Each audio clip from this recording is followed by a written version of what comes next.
புருஷ பொண்டாட்டிக்கு இடையில பிரச்சனைனா ஏதோ இவன் நடுவில் உட்காந்துட்டு நான் கண்ணால் பார்த்து பேசிட்டு இருக்கேன். நன்றி சொல்லணும் முதல்வர் அவர்களுக்கு.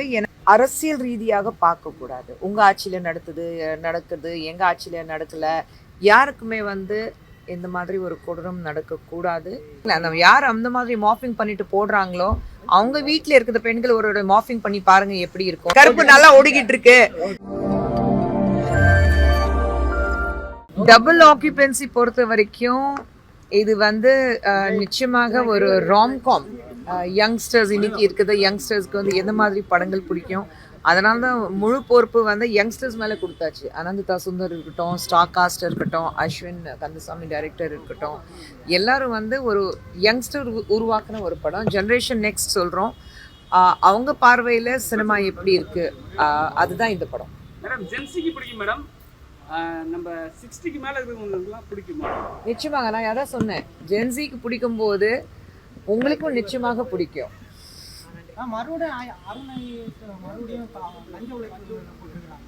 பாலிடிக்ஸ் மட்டும் வேண்டாம் இந்த ஸ்டேஜில் ப்ளீஸ். சினிமாவில் மட்டும் அந்த காட்சிகள் 4 காட்சிகளாக இருந்தது, 5 காட்சிகளாக இருக்காரு. இது பல ஆண்டுகளாக சினிமாவில் கேட்கப்பட்டிருந்தது. இந்த சினிமாவுக்கு முதல்வருடைய செயல்பாடுகள் அதிகம் முக்கியத்துவம் கொடுக்கணும். நன்றி சொல்லணும் முதல்வர் அவர்களுக்கு. ஏன்னா சினிமாவிலேருந்து வந்ததுனால சினிமாவுடைய பிரச்சனைகள், ப்ரொடியூசர்ஸோடைய பிரச்சனைகள், ப்ரொடியூசர் நல்லா இருந்தால் தான் ஒரு சினிமா எடுக்க முடியும். நம்ம ஏன் ஒரு தயாரிப்பாளர் சொல்கிறோம், அவர் தான் தயாரிக்கிறாரு, உருவாக்குறாரு ஒரு படத்தை. அப்படி இருக்கும்போது ஒரு தயாரிப்பாளருங்கிறது முறையில் நிச்சயமாக முதல்வர் அவர்களுக்கு நன்றி சொல்லணும்.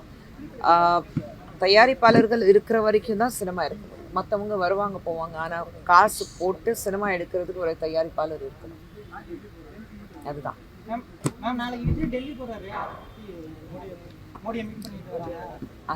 அவர்கிட்ட தான் கேட்கணும்.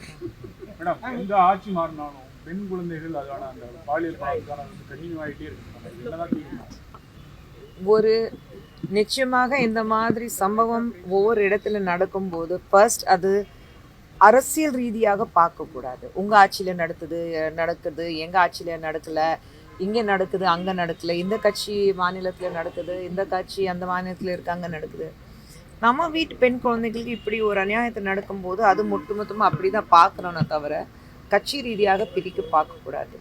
இன்னொன்று இந்த மாதிரி குற்றங்கள் நடக்கும்போது வீட்டில் இருக்கிறது பெற்றோர்களுக்கு தான் உண்மையிலே நம்ம ப்ளேம் பண்ணணும். ஏன்னா எப்படி வளர்த்திருக்காங்க, எது பார்த்து வளர்ந்தாங்க, எந்த மைண்ட் செட்டில் அவங்க இப்படி வளர்ந்தாங்க.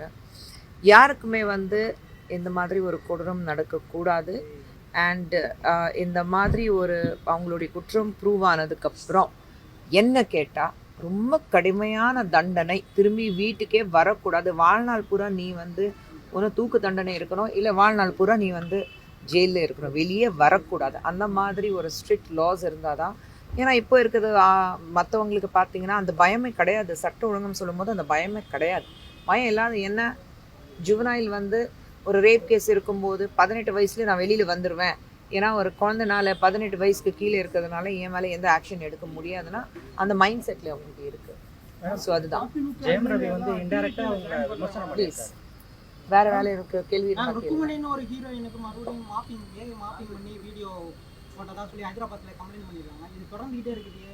அவங்க மாப்பிங் பண்ணி போடுற மாதிரியான ஹீரோயின்ஸை மாப்பிங் பண்ணி போடுற மாதிரி இல்லை, யார் அந்த மாதிரி மாஃபிங் பண்ணிட்டு போடுறாங்களோ அவங்க வீட்டில் இருக்கிற பெண்கள் ஒரு மாஃபிங் பண்ணி பாருங்க எப்படி இருக்கும்னு அப்போ தெரியும் அவங்களுக்கு. இந்தியா முழுக்க காவியோட ஆதிக்கம் நிறைய பெருசாகிட்டே இருக்கு. வெஸ்ட் பெங்கால் கூட 15 ஆண்டுகளுக்கு வந்துட்டாங்க. அது உங்க கேள்வியே தப்பா இருக்கு மீனாட்சி அவர்களே. காவி அதிகம் இல்ல, மக்களுடைய நம்பிக்கை பிரதமர் மோடி மேலேயும் பாஜக மேலேயும். அது சொல்லுங்க. சரி, அது தமிழ்நாட்டுல மட்டும் ஏன் அந்த ஒரு சீட்லயே இருக்கு? தமிழ்நாட்டுல இப்ப வரும். இதே நாங்க 15 வருஷத்துக்கு முன்னாடி வெஸ்ட் பெங்கால்ல 2 சீட் தானே இருந்தது. இன்னைக்கு காங்கிரஸ் 2 சீட்ல இருக்கு. மேடம் பெண் பிள்ளைய பறிகொடுத்தவங்க தாய்மார்களை சோசியல் மீடியால என்ன பண்றாங்கன்னா அவங்கள கைட் பண்றாங்க. இவங்க பண்ண தப்புனால நீங்க எப்படி பாக்குறீங்க? இல்ல மேடம், பெண் பிள்ளைய இறந்துட்டாங்க, அவங்க அம்மா தப்பா போர்ட்ரேட் பண்றாங்க இப்ப சோசியல் மீடியால. நீங்க எப்படி பாக்குறீங்க தாயா? இன்னைக்கு இருக்கிற காலகட்டத்தில் நம்ம சோஷியல் மீடியா இருக்கட்டும், இல்லை நம்மளுடைய ஏஐ இருக்கட்டும், இல்லை அந்த சயின்ஸ் தவறான வகையில் நம்ம யூஸ் பண்ணிட்டு இருக்கோம். எல்லாத்துக்கும் ஒரு நாணயத்துக்கு 2 பக்கம் இருக்கும். பட் நம்ம எது சரி எது தவறு அது பார்க்காம என் கையில் ஒரு மொபைல் இருக்குது, நான் என்ன வேணாலும் பயன்படுத்துவேன். ஒரு ஏஐ ஜென்ரேட்டர் ஃபிகர் கிரியேட் பண்ணுவேன், டீப் ஃபேக் கிரியேட் பண்ணுவேன், யார் பற்றி என் முகம் தெரியல, யார் பற்றி வேணாலும் எது வேணாலும் சொல்லுவேன். டிவி முன்னாடி உட்காந்துட்டு 2000 ரூபாய் எனக்கு கிடைக்குது, அதனால தான் நான் வாய்க்கு வந்தபடி பேசுவேன். யார் இப்படி எல்லாம் பண்ணுறாங்களோ, இன்க்ளூடிங் பல யூடியூபர்ஸ் உட்காந்து பேசிட்டு இருக்காங்க. ஏதோ என் புருஷ பொண்டாட்டிக்கு இடையில பிரச்சனைனா ஏதோ இவன் நடுவில் உட்காந்துட்டு நான் கண்ணால் பார்த்து பேசிட்டு இருக்கேன். தயவு செஞ்சு உங்கள் வீட்லேயும் நீயும் ஒரு தாய்க்கு பிறந்தவன் தானே, உன் வீட்டில் ஒரு மனைவி இருக்கா, உனக்கு தங்கச்சி அக்கா பொண்ணு எல்லாரும் இருப்பாங்க. அவங்கள பற்றி ஒரு தடவை பேசி பாருங்களேன், எப்படி ஃபீல் பண்ணுறாங்கன்னு தெரியட்டும்.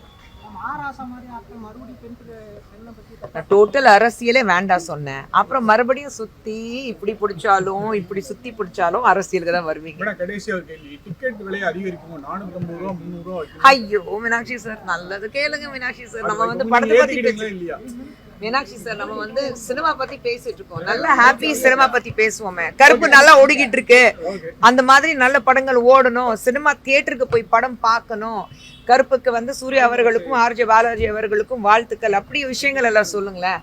நல்லா இருக்குல்ல, சினிமா நல்லா இருக்கணும். சினிமா இன்னைக்கு சினிமா சம்பந்தப்பட்ட விஷயங்கள் பேசிட்டு இருக்கோம். தொடர்ந்து அது பேசுவோம்.